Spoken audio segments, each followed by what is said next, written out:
বাঙালিকে রাষ্ট্রহীন করার চক্রান্তের বিরুদ্ধে আজকে কলকাতার রাজপথে এক বিক্ষোভ সভার ডাক দিয়েছিলেন দেশ বাঁচাও গণমঞ্চ। তারা দাবি তুলছেন যে সামনেই বিধানসভা ভোট, ঠিক তার আগেই নির্বাচন কমিশন এবং কেন্দ্র সরকার চক্রান্ত করে এই কাজ করেছেন। এছাড়াও তারা কি বলছেন বিস্তারিত জেনে নিন আমাদের প্রতিবেদন। খুব স্পষ্ট করে বলে দিতে চাই, দক্ষিণ এশিয়ার অন্য দেশে যেসব ভোট চুরি হয়েছে, পাকিস্তানে হয়েছে, বাংলাদেশে হয়েছে, নেপালে অভিযোগ উঠেছে, তারপর সেখানে যে জনবিক্ষোভ হয়েছে, বাংলাকে এবং ভারতবর্ষকে সেই জনবিক্ষোভের দিকে ঠেলে দিতে হবে না। দেখুন, নির্বাচন কমিশনের বাড়িটা যদি আপনারা একটু দেখে নেন, ওর ছাদ দিয়ে পালিয়ে যাওয়াটা তো কঠিন। হেলিকপ্টারে ঝুলে ঝুলে পালাতে হলে জ্ঞানেশ কুমার বা অন্যদের তো অতটা বয়স হয়ে গেছে, পারবেন না।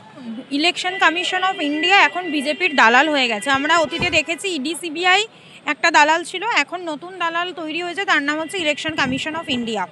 অমিত শাহ এবং নরেন্দ্র মোদী একজনকে অ্যাপয়েন্ট করেছে যে আমাদের চিফ ইলেকশন কমিশনার হিসেবে, তিনি হচ্ছেন জ্ঞানেশ কুমার।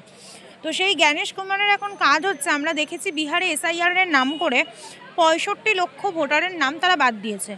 তো বিহারের ভোটের পর এবার এদের প্ল্যান হচ্ছে বাংলাতেও এই একইভাবে এই এসআইআরের মাধ্যমে আমাদের নাগরিকদের রাষ্ট্রহীন করে দেওয়া, বেনাগরিক করে দেওয়া। তো তার বিরুদ্ধে আজকে আমরা দেশ বাঁচাও গণমঞ্চের পক্ষ থেকে এই নির্বাচন কমিশনের দপ্তরের সামনে একটা প্রতীকী প্রতিবাদ কর্মসূচি করলাম। আমরা এটাই বলতে চাইলাম যে এইভাবে যদি আপনারা বৈধ ভোটারকে বেনাগরিক করে দেন, তাদেরকে রাষ্ট্রহীন করে দেওয়ার চক্রান্ত করেন, বাংলা কিন্তু বিহার নয়। বিহারে যা আন্দোলন আপনারা দেখেছেন তার 4 গুণ আন্দোলন, 10 গুণ আন্দোলন কিন্তু বাংলায় দেখবেন। আজকে আমাদের এই প্রতীকী প্রতিবাদ ছিল। এরপর যদি আপনারা মনে করেন যে এইভাবে অবৈধভাবে বৈধ ভোটারকে আপনারা বেনাগরিক করে দেবেন, এর বিরুদ্ধে কিন্তু বাংলা গর্জে উঠবে, রাজপথে কিন্তু জনরোষের সৃষ্টি হবে।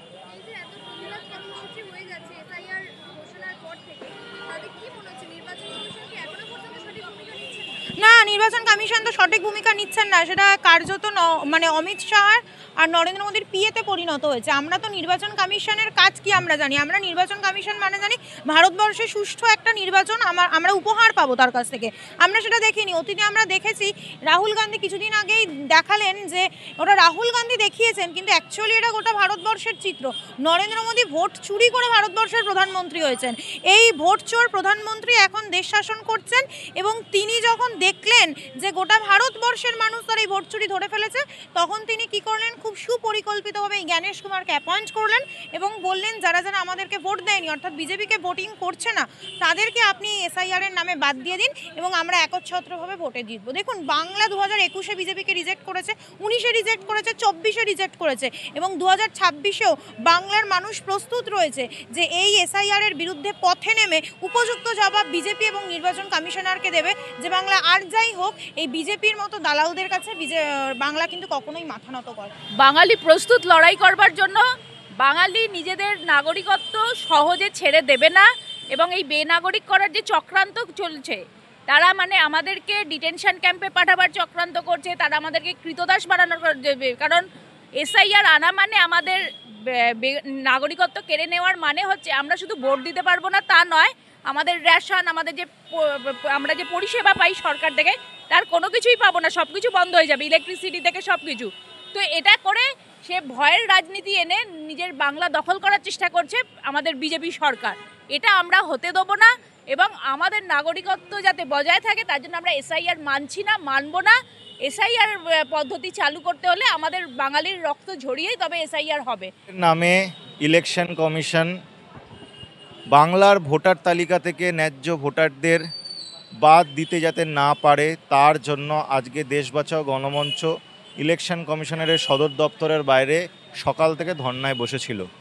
আমরা বিহারের অভিজ্ঞতা থেকে দেখেছি যে একাধিক ন্যায্য ভোটার তাদেরকে মৃত ঘোষণা করা হয়েছে, বিভিন্নভাবে নাম কাটা হয়েছে, এবং বেছে বেছে সে সকল নাম কাটা হচ্ছে যারা বিজেপি শাসক দলের বিরুদ্ধে ভোট দেয় হিসেবেই এলাকার লোক জানে। বিহার থেকে দেখা গেছে যে মহিলাদের নাম বাদ দেওয়া হয়েছে, সংখ্যালঘুদের নাম বাদ দেওয়া হয়েছে, এবং বহু ক্ষেত্রে ন্যায্য ভোটার তারা আজকে খেটে খাওয়া মানুষের বিরুদ্ধে বিজেপি যুদ্ধ ঘোষণা করেছে। আজকে যে একাধিক পরিযায়ী শ্রমিক বাংলার বাইরে কাজ করছে, তারা প্রতিদিন মার খাচ্ছে। আবার এই এসআইআরের নামে তাদেরকে বঞ্চিত করার চক্রান্ত করেছে। এসআইআরের তালিকা থেকে নাম বাদ দিয়ে তারপরে তাদেরকে বেনাগরিক করে এনআরসি থেকে যেরকম আসামে নাম বাদ দেওয়া হয়েছে ঠিক সেভাবে তাদেরকে বেনাগরিক করে ডিটেনশন ক্যাম্পে পাঠানোর চক্রান্ত, এটা আমাদের মনে হচ্ছে, তার প্রতিবাদে আমরা নামছি।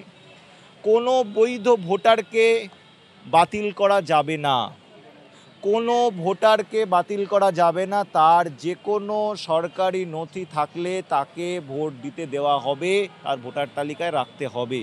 আমরা ইলেকশন কমিশনারের কার্যকলাপের ওপরে নজর রাখছি। বিহারে যা ঘটেছে তার পুনরাবৃত্তি আমরা ঘটতে দেব না। তার প্রতিবাদ বাংলা ইঞ্চিতে ইঞ্চিতে করবে।